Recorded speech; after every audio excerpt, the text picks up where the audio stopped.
I have a master's degree in music composition. Okay. And I came to New York in 2001 after living in Europe for several years.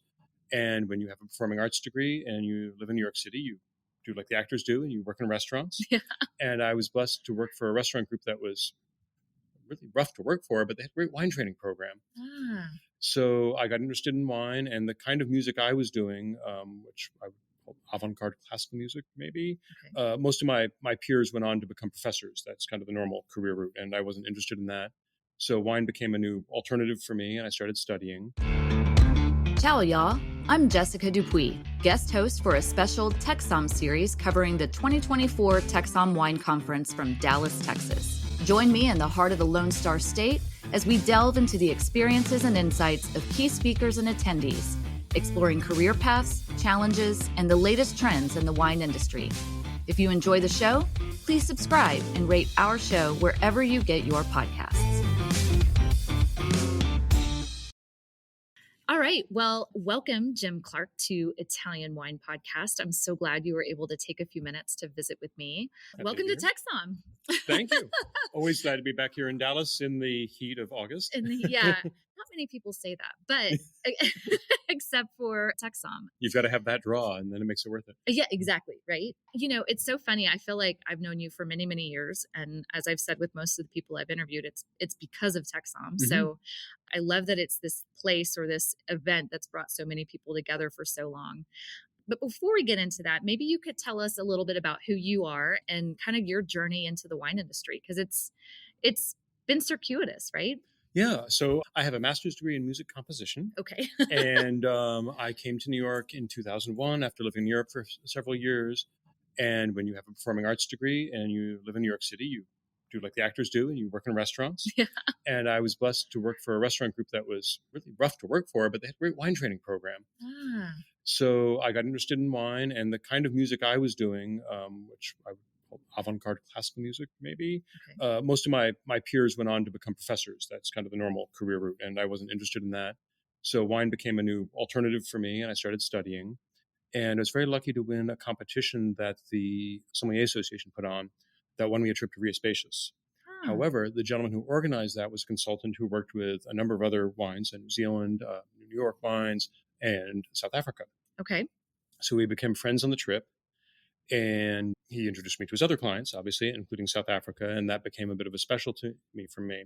Now, I also hadn't considered writing about wine, which I continued to do. Okay. But having won a writing competition, it opened the door to write for a website called Star Chefs. Yeah. And so I was their first full-time wine person for about a year, and then I published something in the New York Times.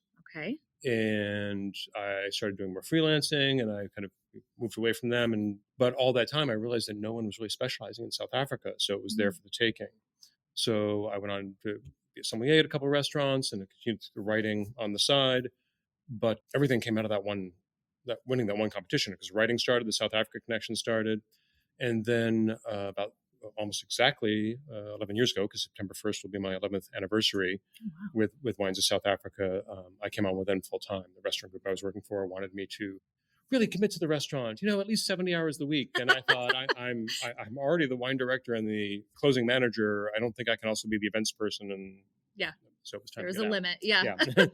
And it was the best thing that ever happened to me. So now I get to do South Africa all the time, and I still write on the side so I can keep my hand in. And I think South Africa appreciates that it really, the writing means I'm much more aware of what's really going on in the rest of the wine world, right. By going on trips together with sommeliers and seeing how they react to the Rheingau or whatever. And then I can think about how we do things in South Africa. So it's a plus. Yeah, it keeps you more well-rounded. And it's funny because, I've talked to a couple of other people who specialize in one place. I mean, even myself, like having written about Texas wine for so long, you have to be careful that you're not pigeonholed, but also to keep your mind fresh about what's going on out there, you know? And so it helps you put your place, in this case, South Africa, into context with the rest of the world. And let's face it, right? South Africa's on the very southern hemisphere and it's very far removed from a lot of the rest of the world. Ironically, actually, for 5 stars, which is part of Vin Italy, 5 stars wine Mm-hmm. competition, Mm-hmm. I was able to see Richard Kershaw and Andrea Molyneux. They Okay. came up this past year, were judges, and also helped give some seminars during that time. I remember Andrea mentioning that actually, and they said they had a great time. It was really cool to see them. And so there is a little bit of a connection with Italy and South Africa. And I should also mention Manfred Ing, who is the winemaker for Corcibella, who is South African. So there you go. That's right. Yeah. I love the Corcibella wines. I do too. Yeah. Big plug for them. So I'm actually curious about that. So let's talk about South Africa first, because in more particular, the job that you do. So you're basically, you're the marketing manager for the US market. So you have someone in Canada who's doing it, or they have someone in Canada who does it, et cetera, et cetera. Yeah. Tell me about what your job is. I mean, you're going around the country talking, or, kind of explain that to me. So we function differently in different countries because different countries have different needs, and also our different team members have different skill sets. So I actually work very closely with my counterpart in Canada. We call ourselves Team North America. I love it.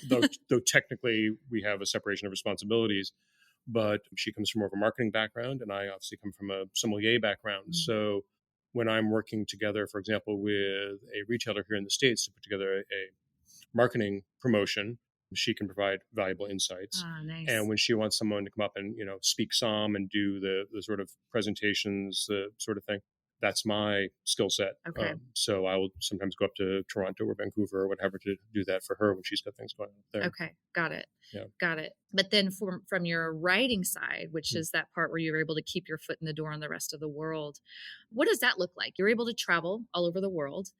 And who are some of the places that you write for? I mean, you kind of swung big by getting started with New York Times right off the bat. That was that was a long time ago, but still. I took a class with Media Bistro on how to pitch, because I figured if I need to reach other venues, I need to know how to do this. Yeah. And we did different sorts of articles. We did an op-ed, and this was this is 2004. So the Supreme Court was hearing the direct shipping case back then, the New York and Michigan's cases. Okay, yeah. And so I wrote something about that, and my instructor, who had written for the New York Times, said, "This is perfect for the New York Times." Perfect. Well, going back to that trip to Rio Spacious, one of the other journalists on that trip was Brian Miller, former food critic for the New York Times. So I said, well, I've got a contact. I told Brian, hey, do you know who I should send this to? And he said, send it to me, I'll forward it. And so there you go. There you go. Open, it's got to be nice to people, because people are going to things are going to open doors. It's not just about knowing your shit. You need to be nice to people. Yeah, exactly. Yeah. Connection. It's not about, what is it? Oh, the old adage, like, it's not about what you know, it's about who you know. Yeah, exactly. Yeah, it's very true. So you write for other publications such as World of Fine Wine, Club Enologique, is that correct? So it's varied over the years as publications changed their policies of certainly during the pandemic. I was writing for Fortune a lot, and then they stopped using freelancers for a long time. Yeah. But right now, World of Fine Wine, which is one of my favorite places to write, because they in print do lots of long form, which you very rarely get a chance to spread out when you're writing. Fortunately, the pieces I wrote for them were actually what won me the Louis Roederer Feature Journalist Award in last year. That was the Roederer Award 2020. So I write for them, and I write for Club Enologique, another British publication. I write for 750 Daily fairly regularly. Wine Review Online. I would say those are my most regular outlets. I've been writing more and more for Full Pour, Lauren Buzzio's new publication. Yes. Wines of South Africa is a full-time job. So that is really kind of the limit. I mean, if I had a particular idea that I was like, oh, this really suits publication X, I might take a pitch at it. But I tend to dilute or direct my experiences sort of like, well, how does this fit one of those publications? Because those are my normal outlets. Right. So I'm curious, with the writing outlet for you, what are some of the things that you like to be able to dig into? I mean, are there other regions that have been exciting to you? Obviously you can't write about wines of South Africa, because that would be a conflict of interest for South Africa. So what are some of the things it's not a conflict of interest for South Africa. Oh, really? Actually, okay. It's a conflict of interest for the publication. Got you. Yeah. So, I really haven't, with one big exception, I haven't really written about South Africa since I took the job. But in theory, I could write for one of those British publications, because the British market is not my responsibility within WoSA. Fair enough. But, let's not cause trouble. So I generally don't pitch South African stories. However, I was certainly very happy when the Classic Wine Library said, why don't you write the book about wines of South Africa? Yeah. So it's all about what the editors think is best for their publication. So if they think that I'm the one who has the expertise, and that is worth the fact that I have an interest in the growth of the category, then it's fine. But different publications have different policies. So. Yeah. But generally, I don't go around trying to pitch South Africa ideas. Yeah. I got you. That's fair. Yeah. Well, first of all, you dropped the mic on the book there. That book came out in 2020?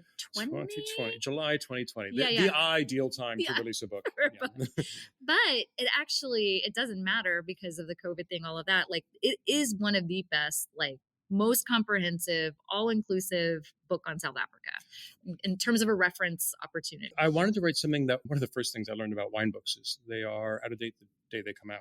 You're exactly right. And so I wanted to really focus on the things that would be lasting that I could write about. So I'm very proud of the section on the history of South Africa, on the social side of South Africa, which is so important. Yeah. And the efforts of the industry to, rectify the errors and awful things that happened to the industry during apartheid. Yeah.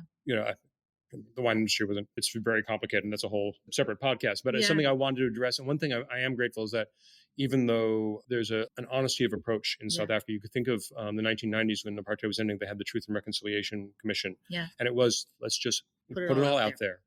And be honest about it, and be honest about what people are trying to do about it, and be honest about what works and what doesn't. It was really great during the pandemic, around the same time the book came out with Black Lives Matter. People started really scrutinizing wine industries around the world for these sorts of issues. And obviously South Africa has a ways to go, given the amount of white people who dominate the industry versus Black and other people. Right. But the story is moving forward in the right direction, and there are lots of great examples that I could point to, say like this is what's happening, and we could be proud of those, even though we know we have a long road ahead in that sense. No, and that was actually a really great section of the book. I know I ended up using it for a story that I wrote about, are we seeing more Black faces in the cellar, like not that, but in ownership of things, which is it's an interesting topic. Well, when they did the reader for the series, originally they said, why don't we use something from the history section? And I said, no, we should use this section about the social side. The social side, yeah. So what are some other places of interest for you that either you've traveled to, you've written about recently that have kind of been inspiring or of curious interest? Well, I've always had, I've always liked Italian wine, and my last sommelier job was for the Armani Ristorante. So it's the Armani clothing company. Yep. They have a wonderful restaurant. Well, I haven't been for a long time. It was wonderful in the shop in Fifth Avenue, and I ran that program and really built it up, and we got a Best of award from Spectator. So I really love Italian wines. I find I miss Sangiovese. I don't drink Sangiovese as I used to. So that's always something I like to work with. I lived in Germany for a couple of years before I was interested in wine, and my German is decent, so I always like to touch on that. But lately, things have taken me all over the place, kind of with an Italian connection. I think my most recent Italian trip, was Italy, starting on the Italian border with Slovenia in Friuli, and working down through Istria. So we hit Slovenia and Croatia. And there's a Dutch author, Paul Balke, who's written a book about the wines of the North Adriatic, and sees that as, despite the international borders there, sees it as a contiguous area. It's an interesting argument. I kind of see where he's coming from, but in any case, whether that's true or not, it's definitely a really exciting area for wine.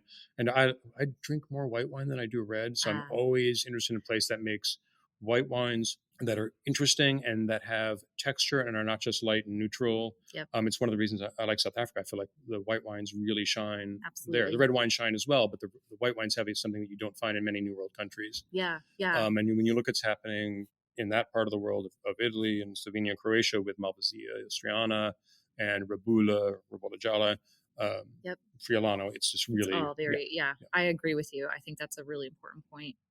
So we're here at TexSom, and this is one of the main reasons I wanted to talk to you, other than you're just a good friend and very interesting. Seriously, one of the ways that I met you for the first time was on the other side of TexSom. So not as a speaker and not as an attendee, but actually as someone who was working behind the scenes. And WoSA, Wines of South Africa, has been a sponsor as part of your job in the marketing arena. Y'all have been in relationship with TexSom for how many years? I think it's 11 years. I think it's something that I brought to TexSom, because I met James in South Africa.